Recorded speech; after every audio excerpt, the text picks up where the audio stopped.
Last lecture में जो हमने न्यूमेरिकल्स कवर किए थे वो सारे परसेंटेज बेस्ड मैट्रिक सिस्टम पे थे। अब जो नेक्स्ट हमारी कैलकुलेशंस है वो एम्पिरिकल सिस्टम के ऊपर बेस्ड है। इसमें एम्पिरिकल सिस्टम में जो बेस्ड जो न्यूमेरिकल्स हैं इसके अंदर ये जो फॉर्मूलाज हैं इनके ऊपर बेस्ड है। सिंपली ये फॉर्मूला पुट करना है और आपको सिंपल वे में इसका सॉल्यूशन निकल जाएगा। जैसे अगर मान लो सॉलिड दे रखा है, इसमें ये एम्पिरिकल सिस्टम है तो इसके अंदर ml ग्राम्स में नहीं होता, इसके अंदर ग्रेन्स। वन ग्रेन सॉलिड है कितने के लिए, ये कितने सॉल्वेंट के अंदर प्रोड्यूस होता है 110 मिनिम, m मीन्स मिनिम, ठीक है। एंड 4.37 ग्रेन्स कितना सॉल्वेंट यूज होता है इसके लिए, इसको प्रोड्यूस करने के लिए 1 फ्लूइड आउंस। एंड 35 ग्रेन्स के लिए 8 फ्लूइड आउंस और 1 आउंस के लिए 100 फ्लूइड आउंस यूज होता है, ठीक है। तो इसमें आपको न्यूमेरिकल जो आपका ये जो फर्स्ट फॉर्मूला है इसके अंदर जो वॉल्यूम ये तब यूज होता है जो वॉल्यूम है सॉल्यूशन का वो बहुत ही कम रिक्वायर्ड होता है।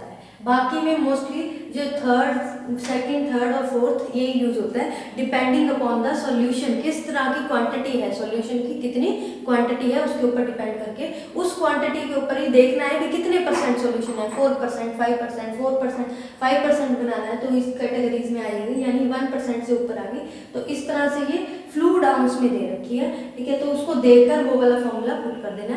ये 1 बाय 1 करके हम न्यूमेरिकल करेंगे तब आपको ये समझ में आ जाएगा।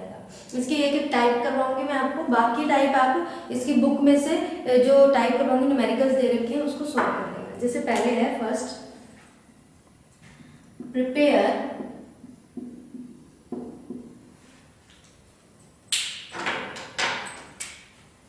Four ounce of 500 solution of 5% solution of substance।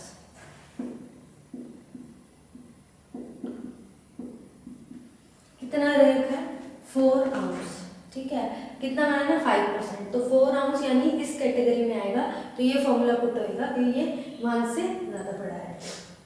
इसमें क्या बता रखा है, जैसे 35 ग्रेन्स रिक्वायर्ड होते हैं किस लिए, to dissolve in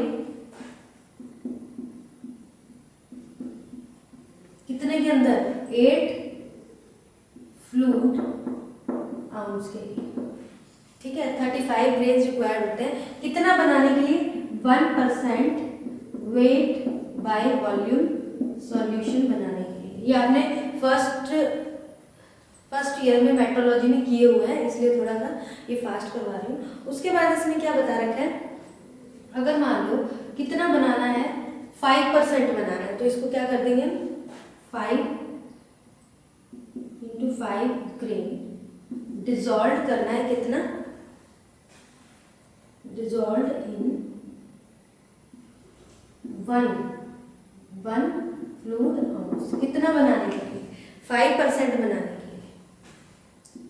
1 fluid ounce 5% weight by volume solution बनाने के लिए, ठीक है। 5 ग्रेन वो इससे इंटू हो जाएगा 5%, 5/100।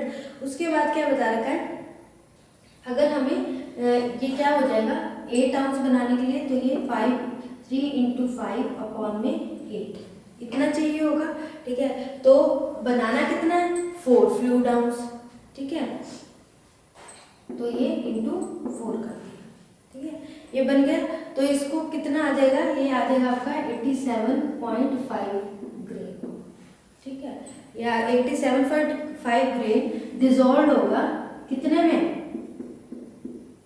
इन 4 आउंस के अंदर, ठीक है। कितना बनाने के लिए ऑफ 5% सॉल्यूशन के लिए,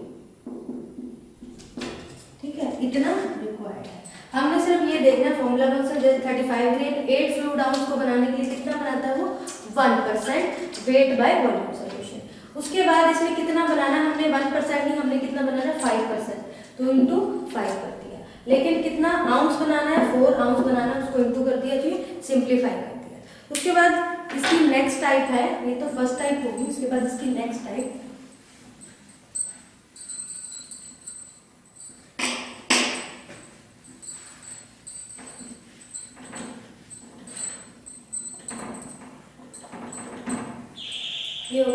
नेक्स्ट टाइप है हमारे how many tablets,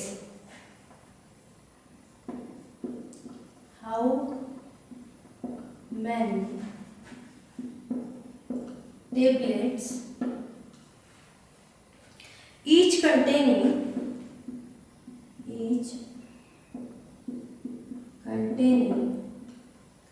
8.75 grain of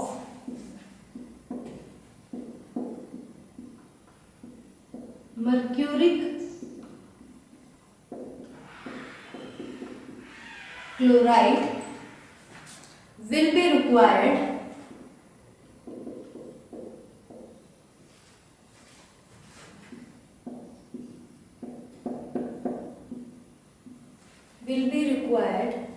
to make, कितना बनाने के लिए,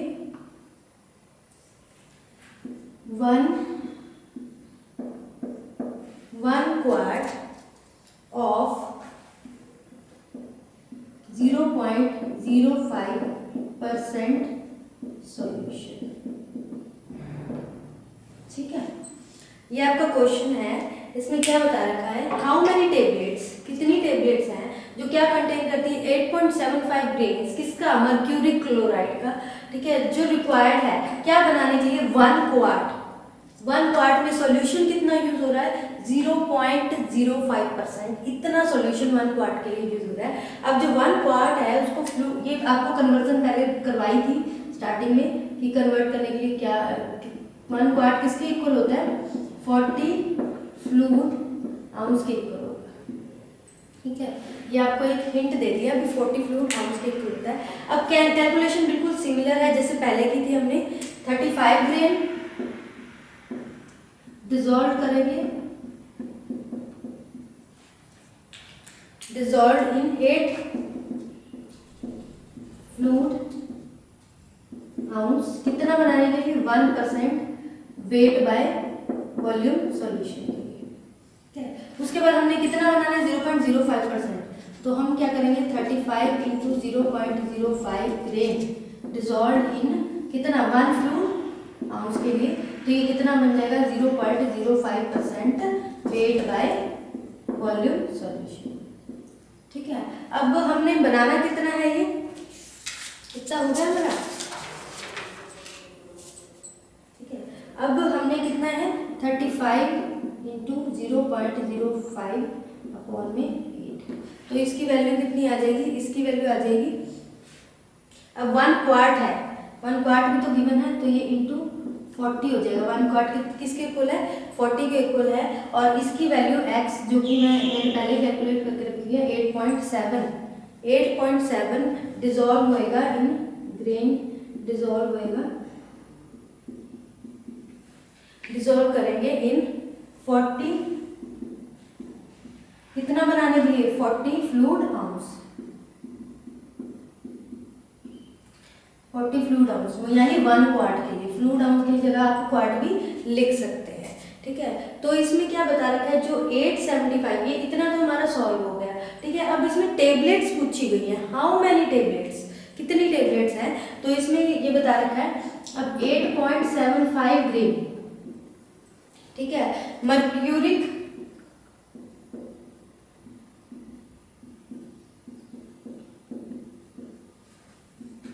क्लोराइड containing 1 टैबलेट। ठीक है, 8.75 ग्रेन जो कि हमें गिवन है। ठीक है, हर टैबलेट कंटेन करती है। ठीक है,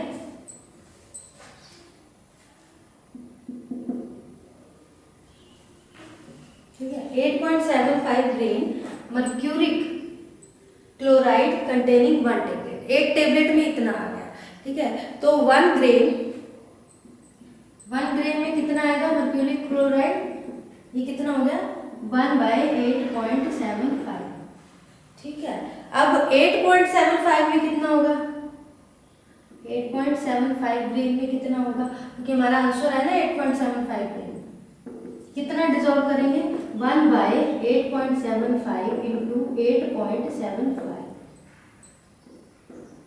तो ये 8.75 से कट गया, तो इसमें क्या आ गया 1 टैबलेट।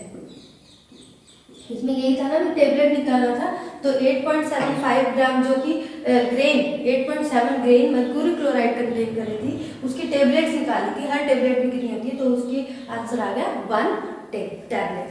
ठीक है, इस तरह के क्वेश्चन है जो किससे बनेगा, एक क्वार्ट में सॉल्यूशन कितना यूज हुआ, 0.05%। क्वार्ट को हमने किस में कन्वर्ट कर दिया, फ्लूइड आउंस में कन्वर्ट कर दिया। ये होगा हमारे इंपेरिकल जो फॉर्मूला था उस पर बेस्ड है। ठीक है, इसी तरह से इसकी 1-2 टाइप हो रही है, इसी से मिलती जुलती टाइप्स हैं। ठीक है, बस ये फॉर्मूला पुट करना है उसके अंदर। ठीक है, जिसमें ये वाला फॉर्मूला भी आएगा। ठीक है, और ये वाला बहुत रेयर आता है, इंपेरिकल जो होते हैं ये कम आते हैं और इसके अंदर कन्वर्जन ज़्यादा आती है।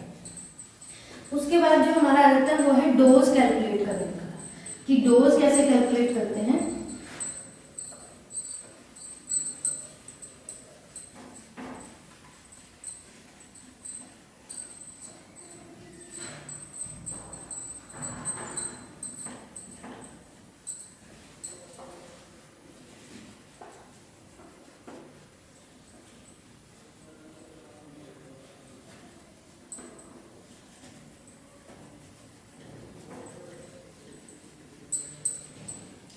आगे हमारा नेक्स्ट आ जाता है डोज कैलकुलेट करने के लिए अलग अलग इसमें वो दे रखे हैं फॉर्मूलाज। ठीक है, जो कि किसके ऊपर प्रोपोर्शनेट टू एज के अकॉर्डिंग दे रखा है। ठीक है, सरफेस एरिया के अकॉर्डिंग दे रखा है, बॉडी वेट के अकॉर्डिंग दे रखा है। इस तरह से इसके फॉर्मूलाज दे रखे हैं।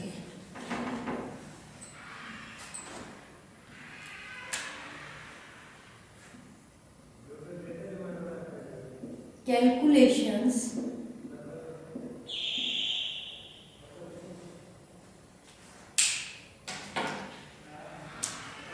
of doses of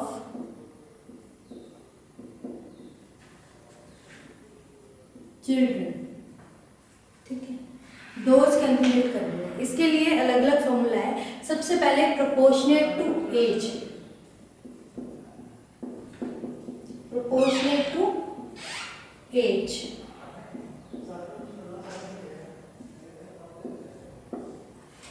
एज के प्रोपोर्शनेट इसमें अलग अलग फॉर्मूलाज हैं, जैसे यंग्स फॉर्मूला, डिलिंग्स फॉर्मूला। सबसे पहले यंग्स फॉर्मूला,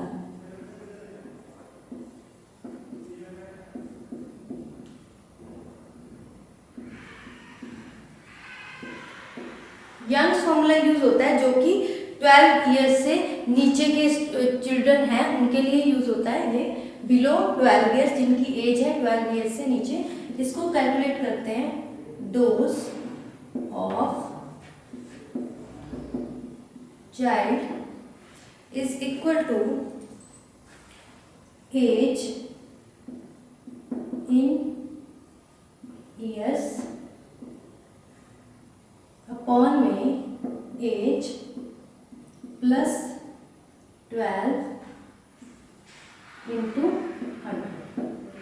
ये है हमारा Young's into adult dose, sorry adult dose.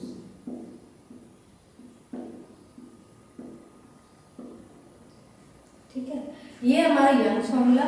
उसके बाद जो नेक्स्ट आ जाता है वो Dilling's formula. Second Dilling's formula, ये होता है बिलो 12 के नीचे जो बच्चे होते हैं एज ग्रुप के, ये होता है 4 इयर्स के बच्चों से लेकर 20 इयर्स की एज ग्रुप के बच्चों के लिए हम डिलिंग्स फॉर्मूला कैलकुलेट करते हैं। इसको कैसे कैलकुलेट किया जाता है, dose of child is equal to age in years upon 20 into adult dose. ये है डिलिंग्स फॉर्मूला। डिलिंग्स फॉर्मूला के बाद आ जाता है नेक्स्ट फ्राइड फॉर्मूला, जो हमारा थर्ड है वो है फ्राइड्स फॉर्मूला, ठीक है। ये यूज होता है इन्फेंट्स के लिए, ठीक है। इसमें इसको कैलकुलेट करते हैं, dose of child is equal to age in years upon में 150 इंटू अडल्ट डोज, ठीक है। इसमें ये जो फॉर्मूलाज हैं ये सारे एज के अकॉर्डिंग है।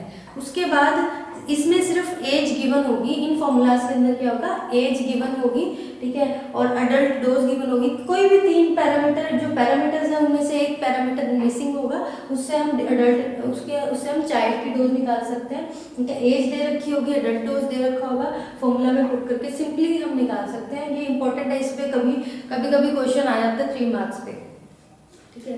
ये तो हो गया हमारा प्रोपोर्शनेट टू एज। अब हम बात करें प्रोपोर्शनेट टू बॉडी वेट। ये तो हमारे 3 फॉर्मूला हो गए।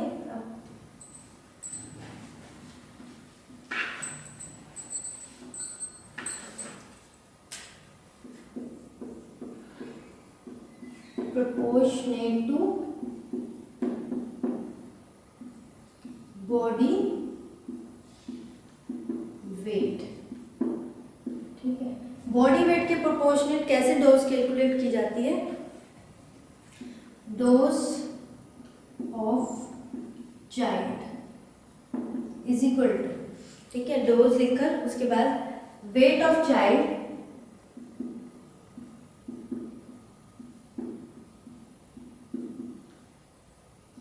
Bye 150 into adult dose.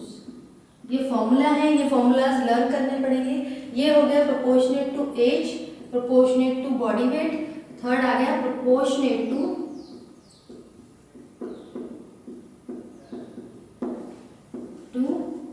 Surface area. अब आप सोचोगे कि सरफेस एरिया से कैसे डोज कैलकुलेट कर सकते हैं, सरफेस एरिया यूज करके हम डोज कैसे कैलकुलेट कर सकते हैं।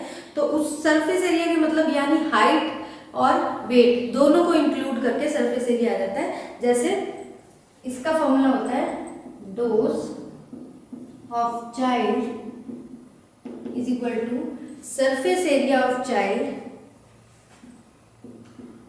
सरफेस एरिया ऑफ चाइल्ड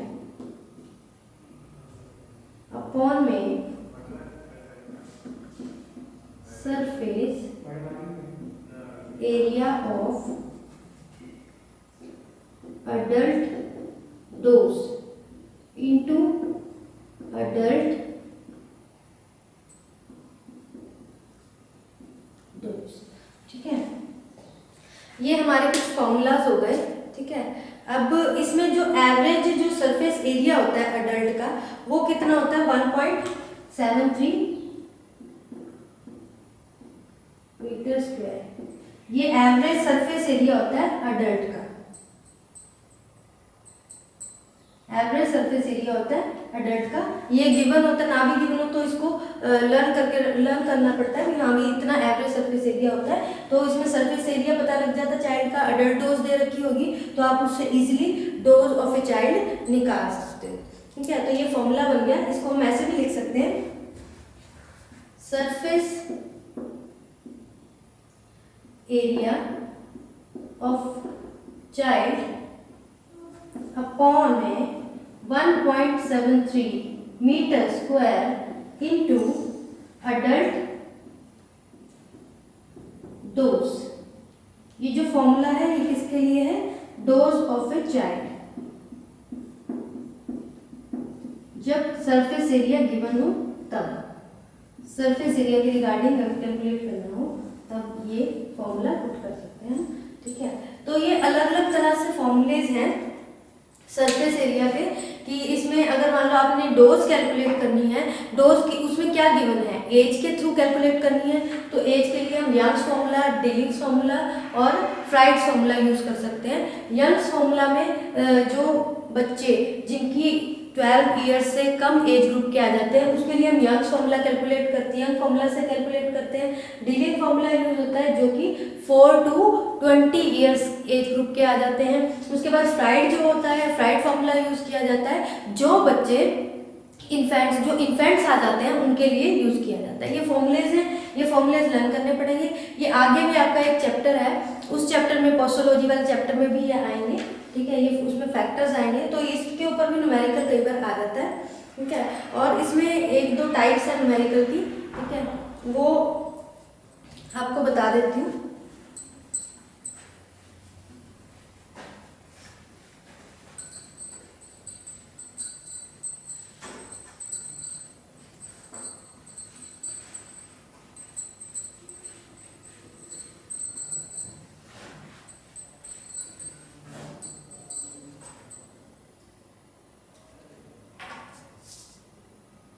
जैसे what will the dose of for a child of 5 years, क्या डोज होगी, what will be the dose of child of 5 years, क्या डोज होगी 5 ईयर्स की, if the adult dose of drug, adult dose दे रखी है, adult dose दे रखी है कितनी, 400 mg। अब बच्चा कितने ईयर्स का है, 5 ईयर्स का, तो इसमें कौन सा फॉर्मूला अप्लाई किया जाएगा, ये, क्योंकि 12 ईयर्स के अंडर आ रहा है तो इसमें हम यंग्स फॉर्मूला अप्लाई करेंगे। यंग्स फॉर्मूला में हम क्या अप्लाई करेंगे, सबसे पहले एज इन ईयर्स, कितनी एज दे रखी है 5, ठीक है। उसके बाद एज कितनी है 5 प्लस 12 इंटू अडल्ट डोज कितनी दे रखी है इंटू 400, इससे आपका आंसर आ जाएगा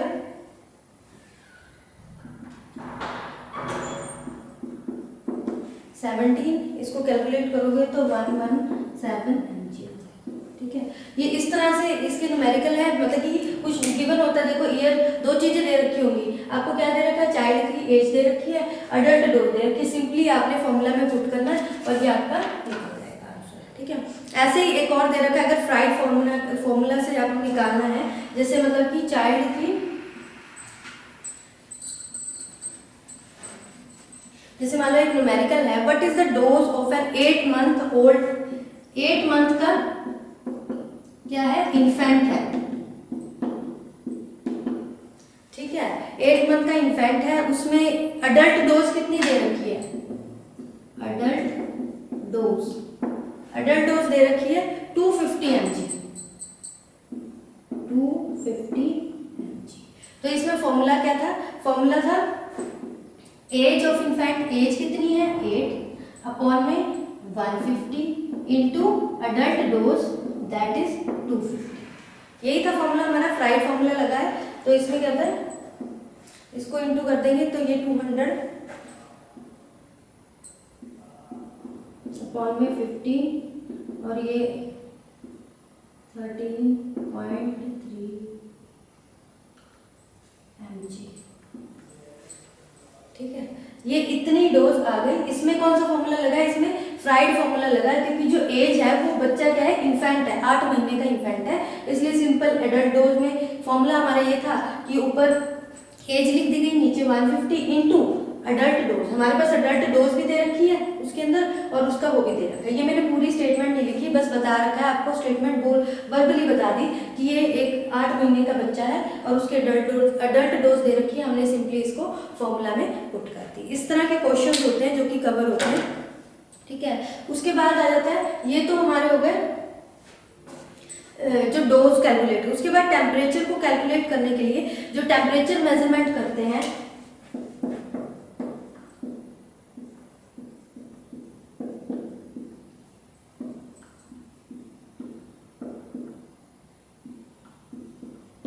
या तो फॉरेनहाइट डिग्री सेल्सियस या फिर centigrade, degree Fahrenheit degree Celsius, pharmacy के अंदर इन दोनों से कैलकुलेट किया जाता है। अब इनका एक रिलेशन होता है, इसमें कन्वर्जन आ जाती है कई बार, 9 degree Celsius is equal to 5 degree Fahrenheit minus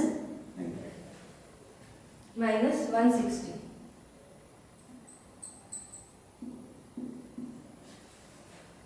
ठीक है, ये रिलेशनशिप आता है। कई बार कन्वर्जन आ जाती है, जो मतलब कि सेंटीग्रेड होता है उसको फॉरहाइट में कन्वर्ट करो या फॉरहाइट को सेंटीग्रेड में कन्वर्ट करो, इस तरह के रिलेशन आ जाते हैं। तो इसमें सिंपली इसके अंदर वैल्यू पुट करनी होती है कि अगर मान लो कई बार सेंटीग्रेड में दे रखा है तो इधर वैल्यू पुट कर दो, फॉरहाइट में दे रखा है तो इसमें वैल्यू पुट कर दो।